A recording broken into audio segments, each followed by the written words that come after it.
Fala pessoal, boa noite. Hoje nós vamos ter mais uma live com o Dr. Henrique Bonaldi. A galera tá chegando aí, Bruno Teodoro, Fernanda. Vamos bater um papo hoje, Keninha, bem bacana. Thaís, Lohane, vamos todo mundo entrando aí, Ricardão, a galera da Medvix. E Henrique Bonaldi está entrando daqui a pouquinho. E hoje nós vamos fazer de um jeito... fazer um pouquinho diferente. A gente tinha programado umas coisas, mas talvez a gente vai mudar um pouquinho o script. Né, gatão? Boa noite. Você tá sério hoje, hein? Não, eu tô sério que eu tenho que contrabalancear você, que você hoje tá bom não. Hoje eu tô que tô, hein? Não, hoje... Olha só, para provar vocês, hoje inclusive eu tinha feito, lógico que não dá para entender, né? Mas tá aqui, ó, roteiro a ser seguido na live de hoje. E hoje nós vamos fazer de uma forma um pouquinho diferente, um pouco mais, vamos dizer, com mais paixão, com mais... a flor da pele. Intensidade. É isso aí, Bonaldi. A galera tá entrando aí. Boa noite a todo mundo. Novamente, muito obrigado aí pela presença. Obrigado à Liga também por ajudar a gente sempre a estar divulgando aí, a proporcionar esse momento que, na verdade, virou até uma rotina para nós dois. Eu acho que para muita gente também começar a semana falando um pouquinho de tudo que a gente está vivendo. E, na verdade, não é só a questão do coronavírus, começa a acontecer muita coisa, é saúde mental, é economia, enfim, tá todo mundo ficando meio surtado, né? E, diante disso, eu tinha até separado alguns tópicos para a gente comentar, mas eu acho que já vou direto para o assunto, que eu acho que é o mais caótico e talvez mais preocupante na última semana, é que diante da escalada de casos, né, aumento do número de casos, a gente chegando aí, entrando quase numa curva exponencial, e a gente vivenciando, a gente conversou isso nos últimos dias, vivenciando isso, algumas pessoas, alguns formadores de opinião, alguns médicos, inclusive professores indo para a rua, indo para a mídia, falar que isso não está acontecendo, falar que ambulância com paciente com Covid é encenação. Então, eu queria já começar com esse assunto. Eu sei que é um pouco polêmico, não é da nossa característica falar disso, até porque a gente se manteve totalmente imparcial e é isso que nós vamos se manter, mas eu acho que são fatos graves que eu acho que a gente poderia se posicionar de uma forma mais reta também. E aí eu queria que você começasse logo com esse comentário aí sobre isso que aconteceu durante essa semana aí. Tá bem, o comentário eu vou começar justificando por que a gente tem que abordar esse tema. Proporcionalidade, né? Conta de matemática de novo. A Itália chegou a matar quase 1.000 pessoas dia quando eles decidiram fazer o lockdown depois de aproximadamente 3 semanas com casos em ascensão. Essa foi a história do país que a gente acha que foi uma catástrofe. A Itália tem 60 milhões de habitantes, Adenilton. O Brasil tem 220. Nós temos praticamente 4 vezes o tamanho da Itália. E nós já estamos há mais de 30 dias em ascensão de casos. Então, o cenário só proporcionalmente já nos daria aproximadamente 3.200 mortos por dia nesta época, se não fosse uma única coisa, o isolamento social que nós conseguimos fazer no país de uma forma muito precoce. Pouquíssima gente conseguiu fazer o isolamento social, ainda que tosco, principalmente nas 2 primeiras semanas, ele ainda foi muito melhor do que está sendo hoje em dia. E a curva só não está maior por conta disso. Qual é o problema? O brasileiro, ao invés de ter entendido que esse foi o grande benefício da ação dele, ele está surfando uma onda achando que a doença aqui ela é mais fraca, menor e que nós estamos falando o tempo inteiro em alarmismo, que nós estamos assustando a população.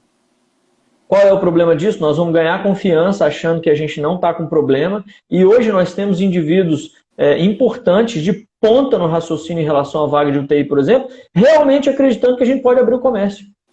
Nós conversamos sobre isso ontem, eu mostrei para o Adenilton ontem, eu vivenciei isso ontem, e tem gente achando que a gente pode abrir o comércio por conta da quantidade de doente que a gente tem. Então eu vou lembrar duas coisas. A primeira, conta de matemática, e a segunda, subnotificação.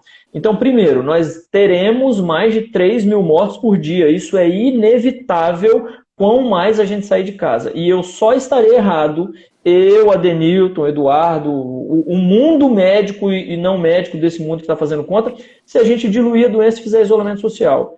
Então, toda vez que alguém falar que a gente está errado, é sinal de que a população está fazendo algo a respeito. E, infelizmente, a gente está subnotificando muito. Nós estamos vendo nos casos, com vários casos, principalmente em São Paulo, que é uma epidemia maior, nós estamos vendo muita gente morrendo, colocando como diagnóstico principal insuficiência respiratória aguda. E esses casos não estão entrando para notificação de Covid, gente. E é muita gente. Eu vou te falar mais. Eu, como cardiologista, sou testemunha disso.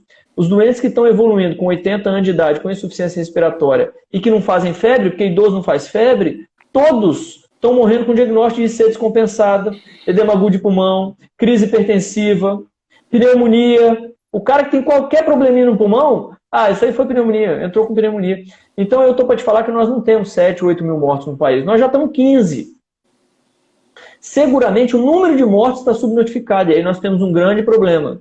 É sempre vezes 100. Lembra daquela história? Para quem nos escuta que não é médico, se hoje eu tenho 10 mil mortos, por exemplo, necessariamente eu já estou chegando nos 10 mil mortos a 1 milhão de acometidos. E 1 milhão de acometidos, gente, não é uma boa notícia. 1 milhão de acometidos é uma péssima notícia num país que não está fazendo isolamento social. Eu tenho 1 milhão de pessoas, ou muito menos disso, porque muita gente vai ficando boa, né? Muita gente vai curando, mas essas pessoas estão na rua espalhando a doença.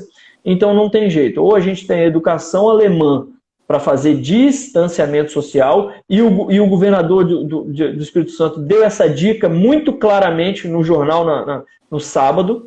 Eu não vou abrir o comércio porque a população não entendeu que é para ficar em casa, e eu só vou abrir o comércio no dia que a população entender que é para diluir e fazer distanciamento social. Então nós temos um cara avisando a gente que a gente precisa ser educado, ou a gente é educado, ou nós vamos ter que fazer o tal do lockdown. Não tem outra solução. Foi assim na Itália, na França, na Espanha, nos Estados Unidos. O estado de Nova York chegou a matar mais de 3 mil pessoas. Os Estados Unidos matou mais de 3 mil pessoas por hora. Quem gosta de fazer conta, faça as contas aí. Isso dá 2,5, 3 pessoas mortas por minuto. E nós estamos achando que no país vai ser diferente, com a situação socioeconômica que nós temos, com os aglomerados de baixa condição social, com um país que a gente não consegue dar sabão e água para o cara não tem saneamento básico. Isso existe, gente, na Grande Vitória. Quem dirá no resto do estado do Espírito Santo? Pelo amor de Deus, é uma piada. Então, a gente começar mais leve, dando risada e sorrindo, é desespero. A gente está para viver momentos... Quer ver? Eu fiz essa conta com a Adenilton. Adenilton, eu vou trocar agora a pergunta para você. Uhum. Eu te dou um poder hoje mágico, uma varinha mágica, e te dou o poder de colocar hoje no estado 2 mil vagas de UTI. Você libera o comércio? Não. Tá bom, eu te dou 5 mil vagas de UTI. Por que não? Não, Bonaldi, porque na verdade eu acho que foi o que a gente discutiu esse final de semana, de tudo que a gente estudou, não adianta só vaga de UTI, gente. A vaga de UTI é bom, vai tentar diminuir o colapso, sim, mas as pessoas vão continuar morrendo. A única diferença é que elas vão morrer na UTI e não vão morrer fora da UTI. Então, o problema não é ter novos leitos de UTI, novos hospitais, hospital de campanha. Esse não é o problema. Se a gente continuar tendo novos casos mais graves, aumenta o número de casos internado e, consequentemente, o número de mortos. É uma conta simples. Henrique sempre bateu isso, né? Sempre bateu nisso desde o início. Não é questão de, beleza, vamos botar número de leitos. Não, gente, pelo amor de Deus. Não vai adiantar o problema, porque se tiver mais gente, repetindo, vai ter mais gente grave e, consequentemente, mais mortos. Agora, não é questão só de sobrecarregar o sistema ou não. Até porque, graças a Deus, e aí isento de qualquer opinião política aqui, isento de conflito de interesse, porque nem eu, nem Henrique temos cargo público, nem eu, nem ele temos nenhuma, como é que se diz, pé atrás ou alguma coisa com o governo. Rabo preso. Rabo preso, isso aí com o governo nenhum. mas o Estado conseguiu aumentar de forma significativa o número de leitos. Só que isso não muda a mortalidade, porque a gente está vendo, eu conversei muito isso com o Henrique, por isso que eu estou assustado. Nas últimas 24 horas, gente, a gente recebeu casos, eu trabalho num serviço, num pronto-socorro de baixíssima complexidade. Raramente chega uma insuficiência respiratória. Nas últimas 12 horas, como eu tinha feito o vídeo mais cedo, 3 pacientes de meia idade, nem eram idosos, chegaram com coronavírus, 2 confirmados, um suspeito, foram para o tubo, grave, provavelmente vão vir a falecer. É isso que a gente está vivenciando. E ao mesmo tempo, a gente está vivenciando o quê? A gente sai na rua, hoje estava como se fosse um dia normal, como se as coisas não estivessem acontecendo. E outra, para lembrar, e aí eu quero que você explique isso muito bem, Henrique, esses pacientes que chegaram ontem e hoje para a gente, eles não foram infectados agora que está tudo aberto, não. Foi durante 15 dias atrás que ainda estava um pouquinho fechado. Imagina, gente, daqui 15 dias o que vai acontecer. Talvez esse passo atrás que o governo deu, não abrir o comércio, seja um passo atrás ainda maior, que o Henrique sempre fala. Talvez venha um lockdown porque a gente afrouxou, a gente, na verdade, não criou consciência, os formadores de opinião não estão falando a mesma palavra, as classes e as entidades e as autoridades não estão unidos e, consequentemente, muita gente acredita que isso é balela. E isso não é balela. Não é alarmismo, é realismo.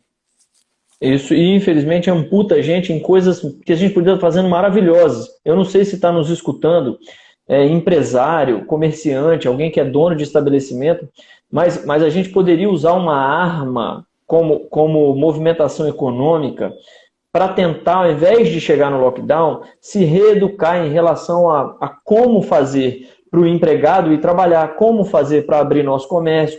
Se a gente fizesse certas exigências, e eu não estou falando só que a responsabilidade é de quem tem comércio, muito pelo contrário. Por exemplo, nós vamos ter a polícia um dia mandando a gente voltar para casa no lockdown, mas nós não temos a polícia ainda mandando distanciar 2 metros de cada um na fila da Caixa Econômica. Então tem um monte de ação educativa que a gente podia estar fazendo para não chegar nesse nível. Mas ao contrário, eu não sei por que o brasileiro continua batendo o pé falando que só quer voltar a trabalhar à torta e à direita, sem pensar que a doença nos impôs a necessidade de distanciamento. É uma doença que não passa pela água, gente. Ela não passa pelo mosquito, ela passa pelo contato. Se eu voltar a ter contato como antes, essa doença vai explodir e a gente não vai ter vaga de UTI, não é para Covid. A gente não vai ter vaga para UTI, não é nem para Covid, nem para infarto, nem para o seu filho que teve apendicite, nem para colicistite, nem para pedra no rim, nem para o cara que sofreu acidente automobilístico e tem 18 anos de idade, nem para o sujeito que trabalha e sustenta uma família de 6 pessoas porque ele cortou a mão, não sei na onde. Isso está acontecendo no mundo. Por que não aconteceria aqui?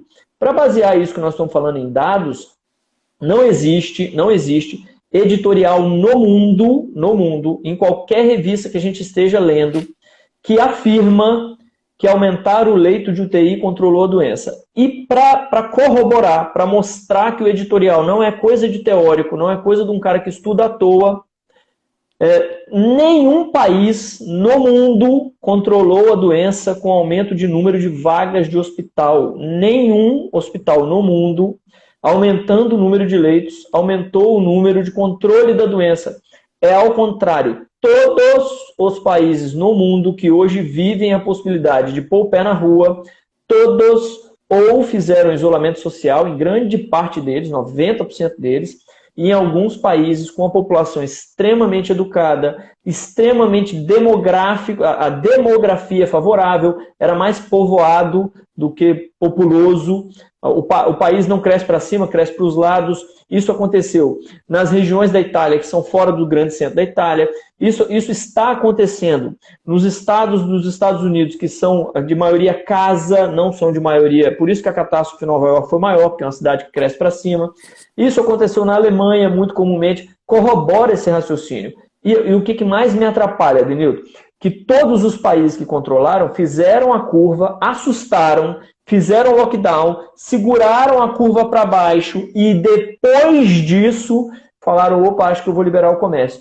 Nós estamos em ascensão, cada vez mais ocupando leito de UTI e cada vez mais sendo pressionados e com vontade de abrir o comércio. Não há dúvida que o país não vai aguentar passar 6 meses, 3 meses que seja, mas vai ser tão pior, o lockdown vai ser tão pior, quanto mais a gente demorar a entender que a gente tem que conseguir fazer a economia rodar mantendo o distanciamento, respeitando quem tem que trabalhar. A gente está vendo na área da saúde um movimento muito grande, só para terminar, Danilo, um movimento muito grande das pessoas que estão trabalhando nas UTIs, nos hospitais, nas clínicas, chateadas e elas estão se considerando desrespeitadas pela população que hoje está saindo de casa. Porque o cara está começando a achar que é deboche. Peraí, você jura por Deus que você está me jogando aos leões e você continua com a sua vida? Você continua dando rolê na praia, 8 horas da noite que está lotado? Você jura por Deus? Porque para o trabalhador ninguém está queixando. Muito pelo contrário. Está todo mundo chateado que o cara está indo trabalhar garrado na araponga do ônibus, cara. Com o ônibus lotado, que serve para 20 pessoas, tem 50 lá dentro. Não é com essas pessoas que a gente não consegue entender a doença. Se a doença alastrar, porque esses indivíduos estão saindo na rua, nós vamos ficar irritados com o governo, com o cara da CETURB, sei lá o que nós vamos fazer. Mas com o cara que está indo para a praia, com o cara que está indo para Guarapari, para passar verão... Pedra Azul disse que aí, pô... assim, entendeu? Aí é desrespeitoso, cara. Isso é falta de respeito com quem tá lá na linha de frente. Porque daqui a pouco, se não for você, alguém da sua família, basta que você pense que você conhece 100 pessoas. Se você conhece 100 pessoas, uma delas vai morrer pela doença. A conta é simples. É isso que o mundo está te falando, é 1% de mortalidade. 100% da população vai pegar essa merda, 1% é uma pessoa que você conhece e vai padecer da doença, gente. Ô, gente, e assim, só para deixar mais claro, o tom até um pouco mais forte hoje da gente, é até um pouco de desabafo. Eu falo por mim agora, todo mundo sabe que eu fiquei em isolamento aí 16, 18 dias, e me privei em muitos momentos de dar uma opinião mais forte assim, até porque eu não queria ser julgado de estar falando uma coisa sem estar vivenciando, até porque eu estava em isolamento. Então eu estava falando de isolamento, estava falando de que os leitos estão enchendo, estava falando que atendimento de Covid é assim, e estava aqui em casa, quietinho, isolado. Na última semana, voltei para a linha de frente.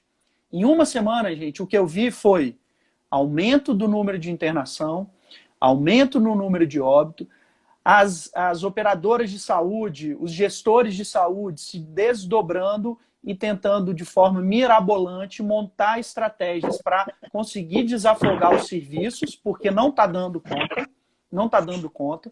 Os pacientes estão morrendo, só que infelizmente ao mesmo tempo, na hora que eu passo de carro, porque eu tenho que sair, minha família, minha esposa ficou extremamente assustada com tudo que aconteceu, quem conhece a gente sabe disso. Compramos EPI nós mesmos, com medo de inclusive faltar, ando no carro com EPI, porque se em algum local faltar a gente tem. E aí quando a gente anda, acontecendo isso que o Henrique falou. É o pessoal na praia, é o pessoal fazendo festinha na cobertura de não sei quem. Então, são cenas assim, que a gente fica muito assustado. E na última semana, uma cena que me assustou muito, foi o que a gente estava comentando assim, profissionais da área de saúde, médicos, muitas vezes, fazendo aglomerações e falando justamente que isso tudo é balela. Gente, pelo amor de Deus, eu desafio qualquer um, como o Henrique falou aqui, entre nas grandes revistas científicas, onde que tem evidência científica, onde tem ciência, e não aonde que se faz ou se utiliza para palanque eleitoral. Pelo amor de Deus, nem eu nem Henrique nós estamos aqui fazendo política ou defendendo A ou B. A gente só está falando que a gente está estudando e vivenciando. Ninguém está falando aqui sem conhecimento de causa. Ninguém está falando aqui porque não vivenciou. De ontem para hoje, eu conversei com o Henrique pelo menos 3 vezes. De madrugada, eu falei com ele, cara, fui acionado de novo aqui, porque eu coordeno um pronto-socorro de baixa complexidade, como já falei, e precisa de um serviço especializado. Então, fomos lá entubar o paciente. Hoje, na hora do almoço, a mesma coisa. Então, assim, não é balela. A gente quer deixar hoje a mensagem de forma até mais forte. Para alguns pode até parecer um pouco mais agressivo pelo tom que a gente sempre veio utilizando nos outros dias, mas é quase um desespero. E desespero, gente, do que o Henrique falou. Algum de nós que estamos aqui, todos nós agora, vai perder alguém com coronavírus. E de uma coisa que poderia ser evitado. Com o quê, gente? Com união, cada um fazendo a sua parte. Só que, infelizmente, a gente sempre está querendo jogar para alguém. Para o líder político, para um remédio milagroso, para mais número de vagas, para não sei o quê. E outra, só reforçando, nem eu nem Henrique somos hipócritas e nem somos abastados para achar que a economia não é problema ou que a gente não depende de dinheiro para comer, para viver. Não. Só que, na nossa opinião, se a gente mantém as famílias com vida, a gente pode reconstruir isso lá mais para frente. Quem sabe, né? Todo mundo vai passar e nós passamos também por dificuldades financeiras. Não acho que nós estamos aqui falando que está tudo bem, tudo bem. Não, não está. Henrique, eu e outros profissionais também temos remanejamento financeiro e conhecemos várias pessoas que já perderam emprego também. Mas mesmo assim, continuam com o discurso responsável de isolamento social. Lembrar que assim, para cada médico, não sei se vocês sabem dessa conta, para quem não é médico, né? Para cada médico a gente tem aproximadamente, numa UTI, né, 5 técnicos de enfermagem. Esse cara, meu amigo, ele ganha para trabalhar à noite, noite sim, noite não, faça chuva, faça sol. Esse cara ganha 1.200 conto, cara. Esse cara ganha 1.300 conto. E como ele trabalha noite sim, noite não, e ele acaba se matando para trabalhar em outro serviço, faça as contas de quanto que ele trabalha. Só do que ele trabalha à noite, nós estamos falando de 36, 40 horas por semana. Ele pega mais um emprego desse, esse cara trabalha 90 horas por semana. E ele que trabalha 90 horas por semana para ganhar 2 contos. Então é para esse cara aí que nós estamos debochando. É para esse. E eu, de novo, eu não estou falando da população economicamente ativa que vai ter que reaprender em como sair de casa, se deslocar, ir trabalhar. Isso existe. Tem país no mundo que conseguiu fazer isso. Não fazer um lockdown extremamente forte e continuar trabalhando em algumas situações e fazer a economia girar de certa forma. Existe esse país, a gente tem condição de fazer isso. O que a gente não tem condição é de pegar uma população que pode ficar em casa e usar ela como proliferador da doença. Eu estou acompanhando alguns casos dessa doença. Eu tenho um amigo, um colega, que está hoje há 9 dias com PCR positivo e ele não fez sintoma. Então ele é parte da população, meu amigo, que se ele fosse um arrogante, se ele não estivesse em casa, no dia que ele positivou, ele mostrou o trabalho dele e foi para casa. Se ele fosse um arrogante, ele estava transmitindo a doença, porque ele faz parte do tanto da população que não vai ter sintoma. Nossa, ô Bonaldi, existe isso? Claro que existe, a gente está falando isso toda hora. E isso é quão mais comum quanto o cara mais novo é. E aí, se a gente está diante de um cara mais novo que acha que ele tem direito de dar um rolê, nós estamos perdidos. Henrique, quer dizer que nós temos que ficar em casa pro resto da vida? Claro que não. Eu vou dar o exemplo da Alemanha de novo. Nós temos uma live enorme com a menina da Alemanha falando isso. Você pode, inclusive, fazer atividade física. O que você não pode é ir às 8 horas da noite, onde está todo mundo. O errado não é você sair de casa. O errado é você não pensar em como sair de casa. As regras estão estabelecidas, nós estamos falando isso todo santo dia. Isolamento, distanciamento com pelo menos 2 metros, uso da máscara, lavagem de mãos, mantenha-se longe de tudo e todos o tempo inteiro, quanto mais tempo você... Aí você jura por Deus que o cara vai dar um rolê na praia domingo de manhã? Que ele vai dar um banho de mar domingo de manhã? Na praia de Camburi, lotada? Não tem cabimento, realmente assim, estragou. Mas temos estratégias, Adenildo, temos estratégias. Vamos lá. Antes disso, deixa eu só falar uma coisa que tem a ver com essa questão da estratégia, que é justamente o quê? Relembrar aquela questão da estratégia americana, que eles falam que, vamos tentar flexibilizar a abertura do comércio baseado na diminuição, na verdade, né, do número de mortos nos últimos 14 dias, a diminuição do número de casos novos nos últimos 14 dias e o número de leitos disponíveis. Então, é uma estrutura que eles justificaram e muitas autoridades hoje no Brasil estão utilizando dessa ferramenta para tentar flexibilizar. E aí eu queria que você comentasse um pouquinho sobre isso. Tá bom. Primeira coisa, é o tal do R, né? Para quantas pessoas você passa a doença. Se a gente tivesse ainda passando para 4, 5 pessoas a doença, não está na hora de sair. Que horas a gente tem que sair? Quando a gente conseguiu controlar a doença a ponto dela estar passando para menos de uma pessoa para cada pessoa. Ou seja, quando ela virar 0,8, 0,9, 0,6, 0,5, quer dizer que para cada pessoa que tem a doença, que sai na rua, de uma forma grosseira é isso. Para cada pessoa que sai na rua, ela contamina meia. Ótimo, ela pode sair na rua. Se a gente tivesse esse controle, a gente não tem esse controle. A gente está em pesquisa aí anunciada, não lembro de que instituição que foi uma instituição paulista, a gente ainda está com 2,9. Então você passa para 3 indivíduos. Então é 1 para cada 3, a progressão ela é enorme. Na hora que eu controlar, eu vou conseguir sair na rua com menos medo, com menos preocupação, com menos hábitos diferentes. Mas nesse momento agora, o que a gente tem que fazer para sair na rua é se distanciar do outro, usar a máscara. Lembre-se que a máscara é uma proteção para você e muito mais para o outro. E se você não usa máscara, você deixa o outro também não usar. E lavagem de mãos. Henrique, é extremamente necessário luva? Não, alguns estabelecimentos de comércio usam luva para garantir que você é um cara que está se preocupando com a mão. Na hora que você põe a luva, a sua atenção para a mão ela é maior, você usa ela menos para coçar, para encostar a mão no rosto. Lógico que a mão contamina menos e o cara tem o comércio dele menos contaminado. Para o comerciante, lavagem de mãos do lado de fora, o uso de álcool gel lá dentro, e lavar a superfície o tempo inteiro, se ele vai usar sabão e água ou se ele vai usar álcool em gel, isso é uma decisão dele. E para quem for empregador de grande massa, eu tenho 1.000 funcionários, 300 funcionários, 200 funcionários, tentar evitar o uso de aglomeração, né? Igual, por exemplo, cantina, refeitório, rachar de um jeito, por exemplo, no hospital onde eu trabalho, nós temos mais ou menos um corpo de 20 pessoas, 30 pessoas trabalhando a cada turno de 12 horas. Eles não almoçam na mesma hora e de preferência em andares diferentes. Então almoçam 4 pessoas no máximo numa sala aí de 12, 15 metros quadrados, fechou? São as maneiras que a gente tem impostas pela doença. Não sou eu, não é a Denilton, é o texto de todo o livro, todo o artigo científico e editorial que fala sobre isso, fala sobre essas coisas, porque é uma doença que passa de um para o outro. Se a gente aprender a fazer isso, a exemplo do que foi na Inglaterra, do que foi na Alemanha, a gente consegue se manter trabalhando, mantendo regras de higiene, algumas delas básicas, né, Denilton? Infelizmente básicas, que a gente nunca fez, na verdade, a gente está vendo que a gente nunca fez. Se a gente não souber fazer isso, o número de casos vai aumentar, a mortalidade vai aumentar, vai vir o tal colapso da área da saúde, que é uma coisa que preocupa não é só pelo Covid, preocupa porque mata mais gente do que só o Covid, e aí nós estamos perdidos economicamente falando também. Isso aí.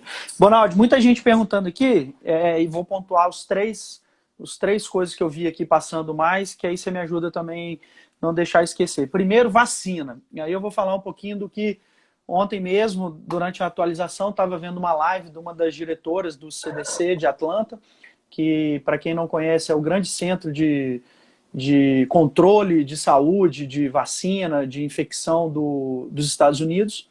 E nessa live ela deixa bem claro, porque muitas pessoas estão vendendo já a ideia de que talvez aí, virando o semestre, já saia uma vacina. Ela deixou bem claro que essa possibilidade, apesar do investimento maciço de grandes nações, ONGs, entidades famosas, todo mundo está colocando dinheiro nisso, graças a Deus, investindo numa solução boa, mas que a previsão realmente é para o final do ano ou ano que vem.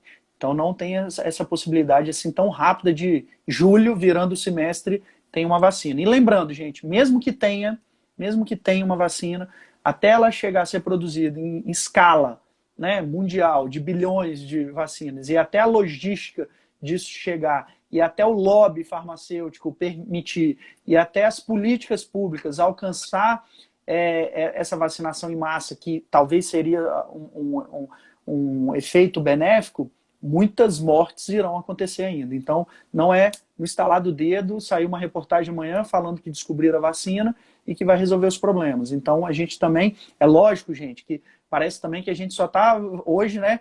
Vamos falar sobre o apocalipse, né? O negócio... Não, é ao contrário, é para mostrar que é hábito, nós ainda dependemos de hábito. Se a gente inventar vacina hoje, agora, alguém vier na Rede Globo de televisão, na CNN, no Times e falar assim, tem uma vacina, ela não demora menos de 60 dias para chegar no Brasil. Isso quer dizer, não é matar gente por 60 dias, é depois de 60 dias ter muita morte ainda. Porque quem estiver contaminado, quando a vacina chegar, não adianta ser vacinado mais. Então, quanto maior for o contágio agora, significa dizer que quando chegar a vacina, muito provavelmente vai ter muita gente naquele período de 12 dias que não dá a doença. E não adianta vacinar esse cara mais. Exatamente. Esse cara vai ter que passar pela doença, morrer pela doença e não tem leito de UTI para ele na doença. Então, assim, não dá para comemorar. Na hora que falar de vacina, nós vamos apertar o isolamento por 30, 45 dias e começar a pensar em soltar a população do jeito mais aleatório na hora que a vacina estiver em território nacional. Ótimo. Outra coisa que estão perguntando muito, e durante a semana também perguntaram, sobre os testes. E aí veio a questão do teste rápido. Semana passada a gente explicou o efeito do teste rápido. É uma iniciativa muito bacana, só que é uma coisa que me preocupa muito. Por quê?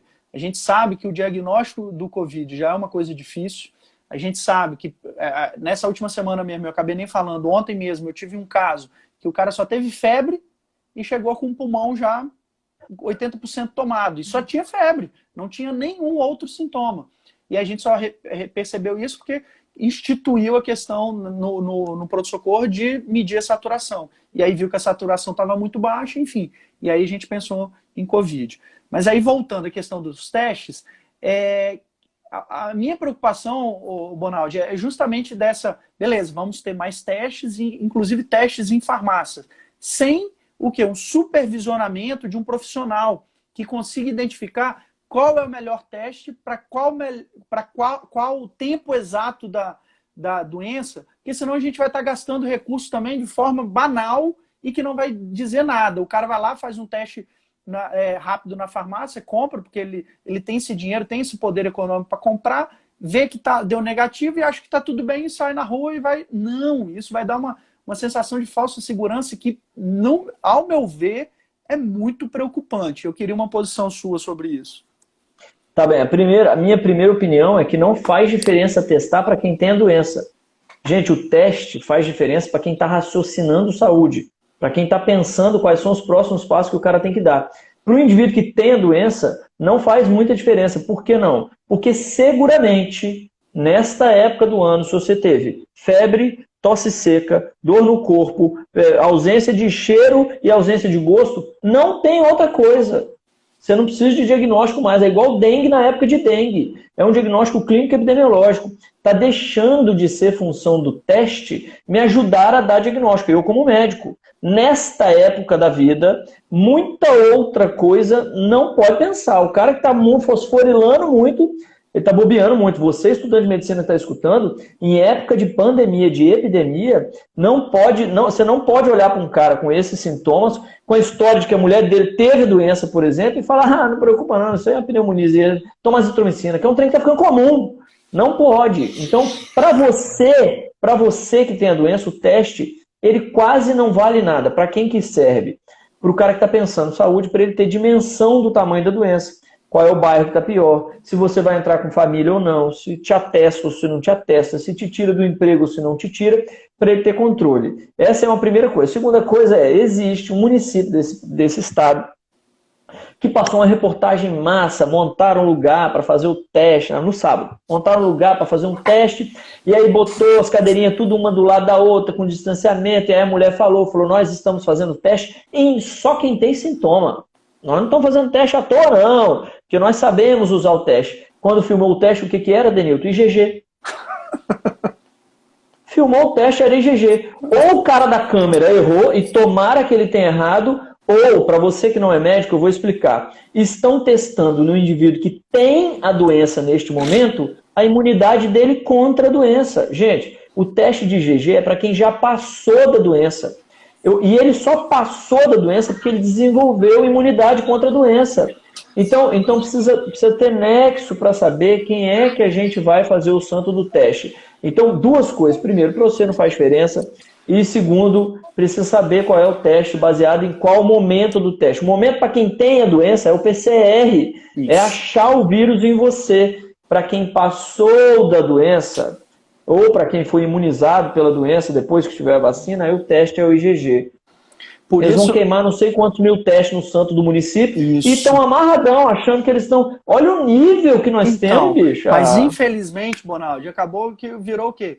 A crise do Covid-19 virou um palanque eleitoral. Infelizmente, a gente está vivenciando isso. Então, a gente está vivendo uma crise de saúde pública, uma crise econômica e uma crise política. Então o Brasil conseguiu transformar uma crise só que outros países passaram de forma unida, coesa, organizada, sofrendo, né, todo mundo junto. A gente conseguiu transformar em 3 crises. Mas enfim, reforçando aqui, então, gente, não tem um teste melhor do que o outro. Tem um teste exato para a fase exata da doença. Por isso que a gente reforça aqui. Precisa de quê? Acompanhamento do profissional da área de saúde. Tem que ter o acompanhamento do médico. Liga para o seu médico. Manda mensagem para o seu médico.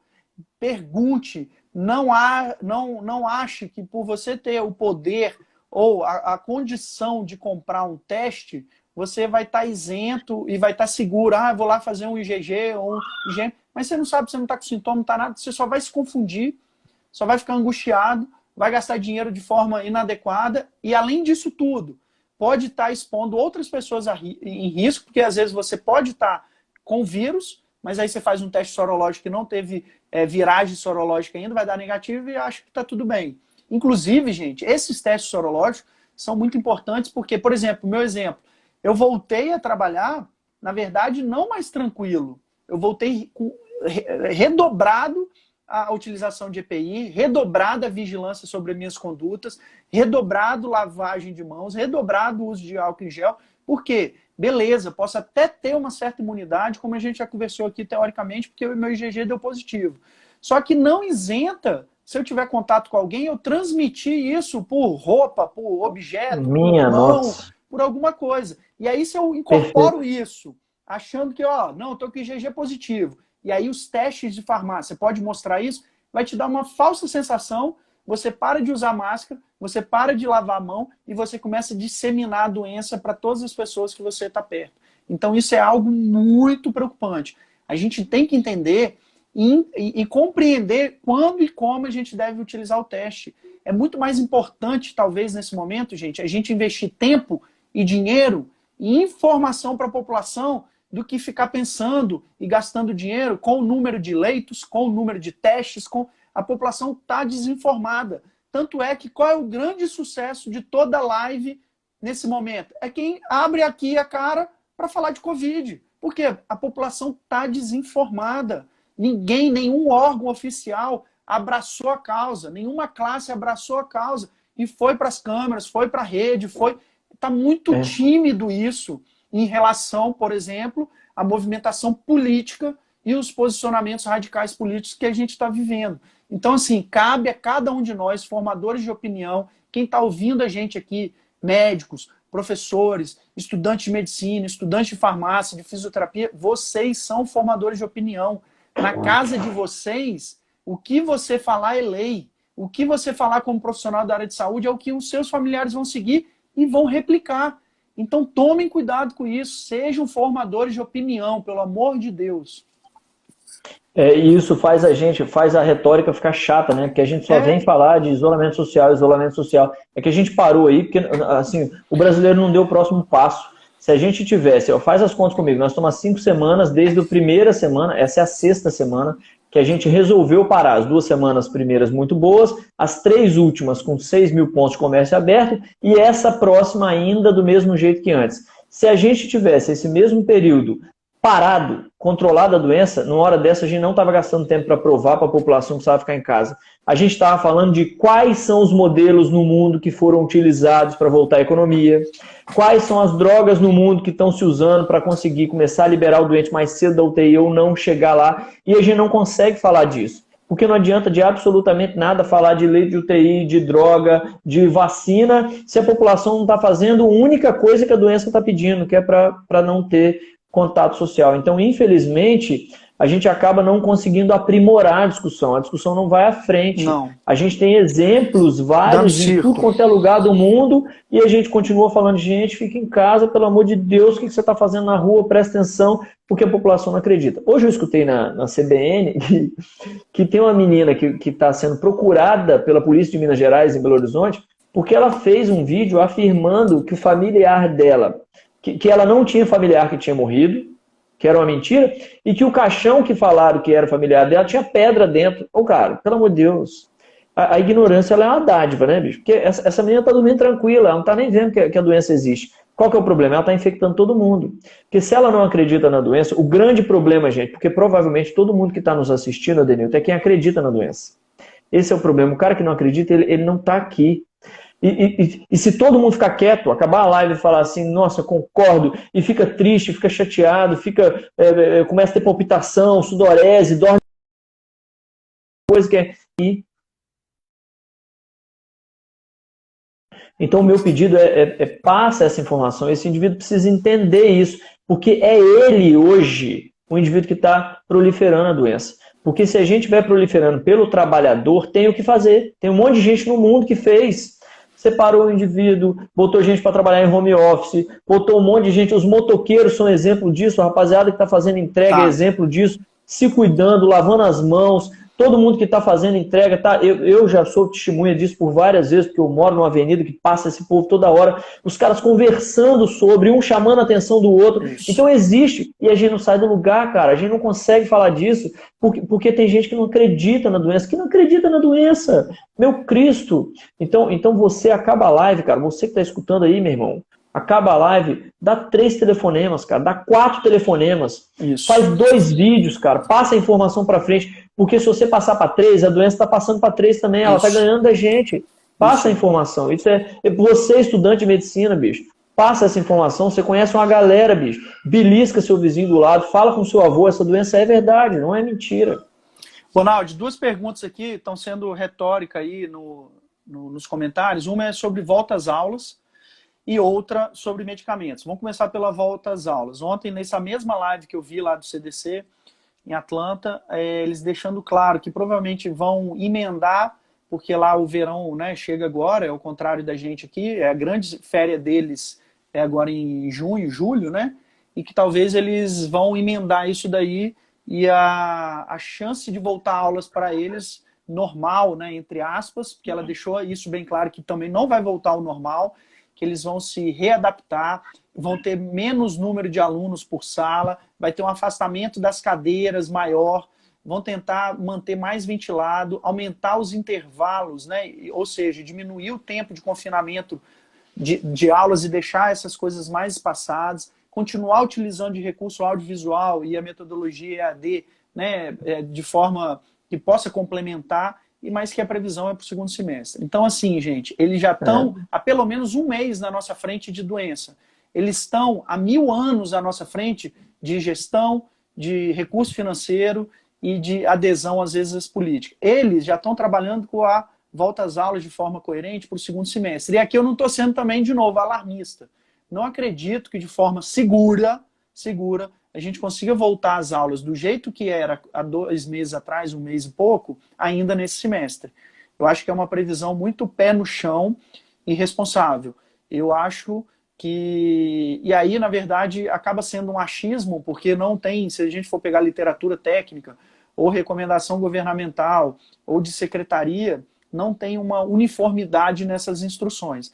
Mas pelo que a gente vem conversando, eu acredito que esse retorno só aconteça de forma mais segura e de forma presencial, né, plena, talvez lá no segundo semestre. O que você diria disso, Bonaldo?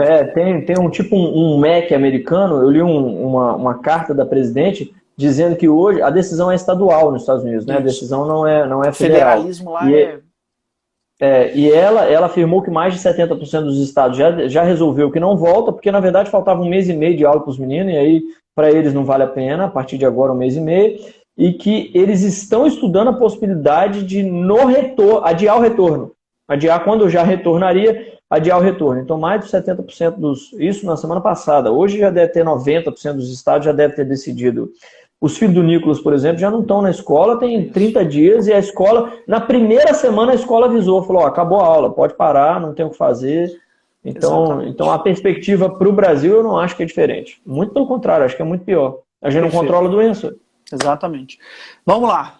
A questão, novamente, né, que sempre vem aí à tona, medicamento para o Covid-19. E talvez essa semana o que mais se falou foi a questão, aquele artigo que muita gente divulgou aí também no WhatsApp sobre o corticoide.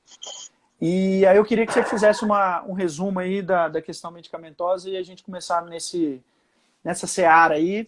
E vai ter que ser curta, porque já falta 15 minutos. Passou rápido hoje, hein?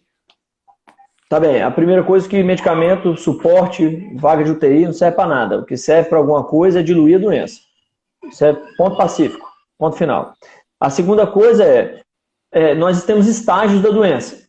Nos estágios mais avançados da doença, a medicação parece ser muito pouco importante, a não ser as medicações de alto custo, o Remdesivir e mais a outra lá, o MAB da vida, que parecem não só reduzir a gravidade da doença, reduzindo o tempo de internação, que eu vou lembrar a todo mundo aí que o sujeito que entra na UTI hoje, ele fica em média de 15 a 21 dias, ou seja, ele fica de 2 a 3 semanas ocupando um leito e um ventilador, que não é para o seu familiar mais, você acabou de perder essa vaga, você que está escutando, acabou de perder a vaga, porque o cara vai ficar lá atravancado na UTI, e é muito caro. E aí, no estágio mais precoce, existem as medicações que estão sendo estudadas no mundo inteiro para tentar resolver. Dessas medicações, a mais polêmica é a hidroxicloroquina associada à asma, porque ela tem um grande efeito colateral para a população que não vai ter indicação de ser usada, o indivíduo não pode tomar ela se ele não tiver indicação.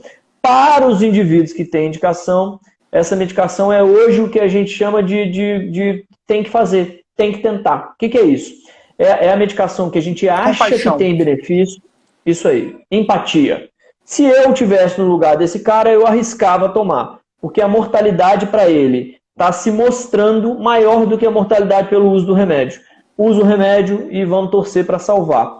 E muita gente no mundo defende que nesta época, porque a Fiocruz já provou que depois do 7º, 8º dia não adianta dar mais, dar ela de forma precoce tem resultado. Não salva 100% dos indivíduos, não resolve 100% da doença, até porque se resolvesse já estava diluído na água, mas em alguns indivíduos ela tem benefício. Quem são esses indivíduos? Quanto mais frágil e idoso ele for, ou seja, quanto mais comorbidade ele tiver, quanto mais doença prévia, hipertenso, diabético, infartado, insuficiência cardíaca, problema no fígado, ele tem um pulmão ruim e fuma. Está com 3 dias de febre? Dá. Dá, porque esse sujeito, a chance dele parar na UTI é enorme. Isso e aí. A mortalidade desse cara na UTI, em alguns trabalhos, chega a 50%. Isso aí. Então, na hora que você vê um familiar seu desse jeito entrar na UTI, saiba que é binário. Ou ele vai viver ou ele vai morrer em 50%. Existe metade da chance de você voltar com ele para casa. E grave, tá? Ele volta muito ruim para casa. Cheio de lesão. Inclusive com o pulmão fica péssimo. Que a gente nem sabe qual é essa sequela a longo prazo, né? Se esse paciente vai ficar... Nem deu tempo. Eu tenho um paciente hoje de coronavírus internado que está completando aí 38 dias de internação em ventilação mecânica, tracostomizado, e a gente não consegue tirar ele da ventilação. Só reforçando aqui, gente, precoce não significa profilático. Para quem não é da área e não entende, profilaxia é o quê? Uma coisa que você toma para evitar uma infecção. Então isso não existe, ponto. Em lugar nenhum do mundo está escrito alguma medicação que evite você pegar a doença. Talvez a única coisa que surja é quando surgir daqui 1 ano, 6 meses, não sei quando, uma vacina. Outra pergunta que fizeram, Remdesivir e o tocilizumab, que é o inibidor da interleucina, eles não são disponíveis nos hospitais, não são. O Remdesivir não tem, na verdade, eu posso estar enganado, mas não tem registro ainda na Anvisa. Então a gente não tem disponível. E além disso, é caríssimo. Caríssimo, caríssimo, caríssimo. Então o que a gente tem Para quem está perguntando quanto custa do caríssimo que a Denil está falando, uma das drogas por dia R$2.000, a outra das drogas por dia perto de 8, 7, 8. Então o que a gente tem hoje para trabalhar, gente? Vamos lá, isolamento social, tentar identificar esses pacientes que são de maior risco, como o Henrique falou, e tentar utilizar as drogas que de tudo que a gente já leu, já discutiu em várias lives, já discutimos com vários profissionais, talvez traga menos malefício, pode ter um benefício que a gente não sabe ainda com exatidão, é a hidroxicloroquina com a azitromicina. Então, reforçando, se você pega um paciente que é suspeito de Covid, o paciente tem um padrão de vidro fosco na tomografia, tem fator de risco, é idoso, é o que vai ter para a gente fazer. Ah, mas não tem evidência científica. Beleza. Mas vocês mesmos podem perceber que até a gente, a entonação e talvez a indicação nossa, minha, do Henrique, já seja assim, ó, gente, nós estamos chegando no fundo do poço. O isolamento não está resolvendo. E a gente está vendo que esses pacientes estão evoluindo mal, vamos fazer para esses pacientes que têm fator de risco, que são mais idosos, de forma precoce. Lógico que acompanhado pelo médico, lógico que você não vai tomar isso sozinho, lógico que você precisa ir no serviço médico, ser acompanhado pelo médico, é isso que a gente está querendo dizer. Infelizmente, hoje, é meio apocalíptico a live hoje, mas a gente não tem uma notícia boa, pelo contrário, hoje só veio notícia ruim, infelizmente. Isso aí. Para quem não é médico e para quem é médico, é importante, isso está sendo usado no mundo inteiro, um negócio chamado telemonitoramento. Isso eu fiz com a Denilton, ele sabe disso, e eu estou fazendo com todos os pacientes que eu estou acompanhando de Covid, pelo menos uma vez por dia eu quero saber como o doente está. Porque na programação da doença, depois do 4º, 5º dia de doença, ele não tem jeito de piorar mais. Se ele começa a piorar depois do 5º, 6º dia, é sinal de que ele pode não evoluir bem, a gente tem que ficar ligado. E o outro dado que eu queria passar, muito importante para você que é médico, é não passe azitromicina sozinha para um cara que chega no pronto-socorro para você e fala que ele tem contato com o Covid, ele está com síndrome gripal símile, o cara está com síndrome gripal igual, ele está no 5º, 6º dia de doença, você está vendo a imagem no raio-x e você passa só azitromicina. Pelo amor de Deus, cara, o que é que está acontecendo? Lê de novo quais são as indicações de azitromicina, que você vai lembrar que não tem lógica você dar esse remédio para quem tem menos de 10, cara. Não existe isso. Então, por gentileza, ou você vai com a mão no peito do cara, porque o cara tem indicação de remédio bruto, que você considera ele um idoso, um frágil, um cara com diabetes, insulino dependente, que tem 50 anos de idade, é obeso, vasculopata, ou você não dá nada. Ou você assume a responsabilidade e não dá nada. Porque na hora que você dá um remédio desse aí e manda o cara embora para casa, você gerou sensação de falsa segurança. E o cara tá amarradão em casa achando que ele está sendo tratado. Isso atrasa o diagnóstico e piora dele. Eu vivi isso com 2 pacientes meus. Não façam isso por gentileza. É medicação bruta, tratar de verdade, entender, ler a respeito, pede opinião para quem está na ponta disso um pouco mais, para a gente saber tratar esse tipo de doente e tentar fazer algo por ele antes que ele piore e precise de um leito de UTI que não vai ter. Henrique, estamos chegando aqui, ó, 8 minutos finais. Vou fazer aqui as últimas considerações, depois se faz. Queria agradecer a todo mundo pela presença. Segunda-feira estaremos aqui, tomara a Deus que com notícias melhores, mas se não for, estaremos aqui firmes e fortes para tentar divulgar o que é correto, o que é baseado em evidência, o que a gente está vendo. E outra, gente, ninguém aqui está sendo cabeça dura e lutando politicamente. Henrique, quem conhece a gente sabe, eu e ele a gente se liga durante o dia, a gente briga, discute, fala opinião, não sei o quê, mas depois a gente volta, lê, entende o que está acontecendo para chegar a uma opinião coesa. Então não é disputa de qual é o remédio melhor. Porque eu sou a favor da hidroxicloroquina, eu sou a favor da ivermectina, eu sou a favor de hospital de campanha, eu sou a favor de comprar leito de hospital particular, eu sou a favor de mandar médico para não sei aonde. Gente, a gente está desfocando, está gastando energia no local que não é para gastar energia. Cadê essa energia toda de discussão, de inflamação na hora de pedir isolamento social? Cadê? Não está tendo. Está tendo só na polarização, ou de medicamento, ou política, ou econômica, ou abre comércio, fecha comércio. Cadê, gente?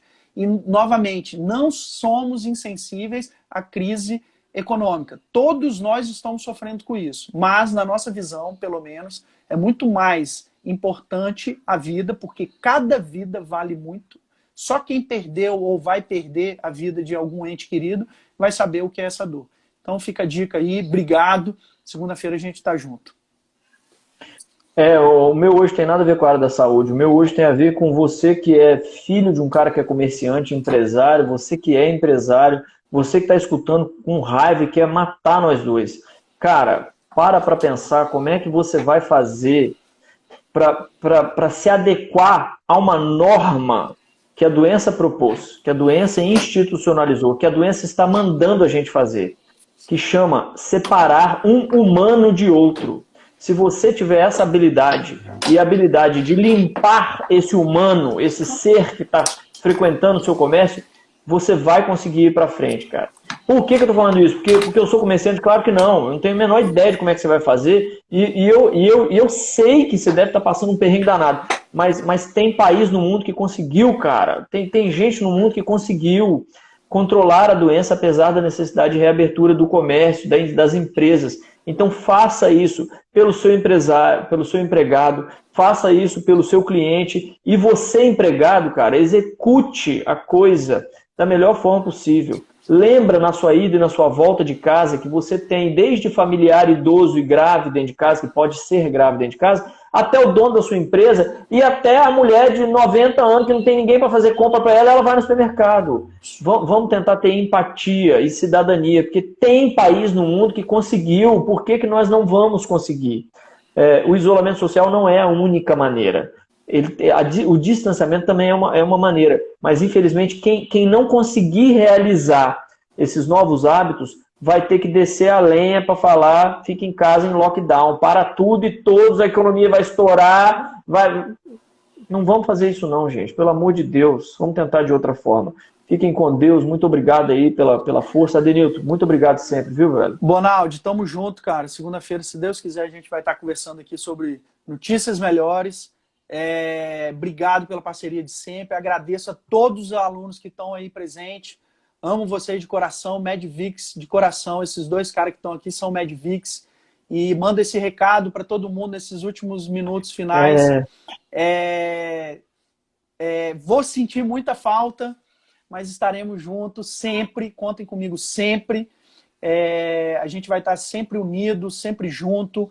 Isso não vai mudar em nada o nosso comportamento, a nossa postura, a nossa dedicação, até porque as coisas passam, mas o que a gente faz e o que a gente se dedica fica.